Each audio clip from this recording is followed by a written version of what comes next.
आणि मी सरकारला इशारा देतो, हे तुम्हाला महागात पडेल. तर सदाभाऊ वाचून काय करायचं आहे? त्याचं काय लोणचं घालायचंय का?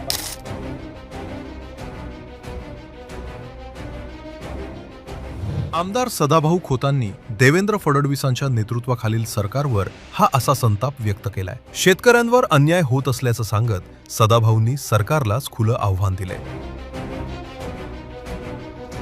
पण आमदार खोत एवढं का आक्रमक झालेत ते आधी पाहूयात. शेतकऱ्यांच्या गाडीला अडवून कथित गोरक्षकांनी गुंडगिरी केल्याचा आरोप होतोय. पंढरपुरात कथित गोरक्षकांनी शेतकऱ्यांची गाडी रोखली, बैल थेट पोलीस स्टेशनला नेले आणि पोलिसांना शेतकऱ्यांवरच गुन्हा दाखल करण्यास भाग पाडलं. सांगोल्यातील शेतकऱ्यांनी बीडच्या गेवराई तालुक्यातील बाजारातून हे बैल कसायाकडे नेले जात असल्याचा त्या गोरक्षक म्हणून घेणाऱ्यांचा आरोप होता. मात्र शेतीच्या मशागतीसाठी बैल आणल्याचं सांगूनही उलट शेतकऱ्यांवरच कारवाई करण्यात आली. त्यानंतर सदाभाऊंनी थेट पंढरपूर गाठलं, शेतकऱ्यांची भेट घेतली, त्यांची बाजू जाणून घेतल्यानंतर सदाभाऊंनी त्यांचं जुनं रूप दाखवून दिलं. शेतकऱ्यांना लुटालं तर खबरदार म्हणत म्हणत आधी गोरक्षकांना, नंतर थेट सरकारलाही इशारा दिला. आमच्या जनावराला कोण पाणी पाजायला येत नाही, चारा घालायला येत नाही, ते टिकोजीराव या राज्यामध्ये सरकारच्या आश्रयाखाली शेतकऱ्याचा गोठा लुटमार करणारे कोण?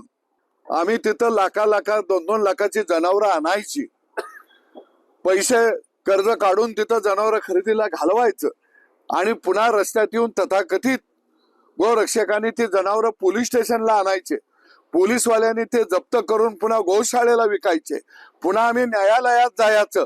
म्हणजे हा गोरख धंदा सगळ्यांना लुटमार करण्यासाठी जर तुम्ही शेतकऱ्याच्या घराची राख रांगोळी करणार असाल तर हे योग्य नाही. कारण पोलिसांचं काम आहे तपास करण्याचं. खरोखर हे शेतकरी आहेत का? देशी गाय आमची गोमाता आहे, तो कायदा अस्तित्वात करा, त्याचा कायद्यामध्ये दुरुस्ती करा. जर्सी गाय ही काय तुमची गोमाता आहे? होस्टन गाय ही काय तुमची गोमाता आहे?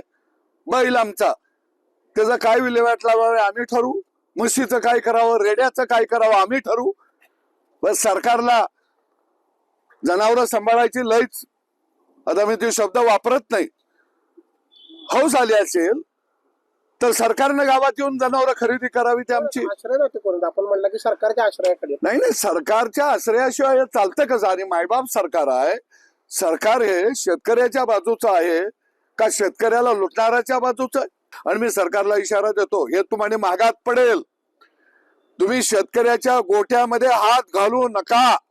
शेतकरी या तथाकथित गोरक्षकांना वैतागलेला आहे. पाहिजे असेल तर शेतकऱ्याची जनावरं उद्यापासून सरकारनं योग्य किमतीला खरेदी करावी आणि सांभाळावी. ते एवढा त्रास शेतकऱ्यांना व्हायला लागलाय. तुम्ही शेतकऱ्यांसाठी योजना जाहीर करता आणि दुसऱ्या बाजूला त्याचा गोटा लुटता, त्याचं खळं लुटता. हे अजिबात आता चालू देणार नाही. कारण मी जरी सरकारमध्ये असलो तर पहिला मी शेतकरी आहे, पहिला मी शेतकऱ्याचा पोरगा आहे. अरे आमचा शेतकरीच नाही वाचला तर सदाभाऊ वाचून काय करायचं? त्याचं काय लोणचं घालायचंय का?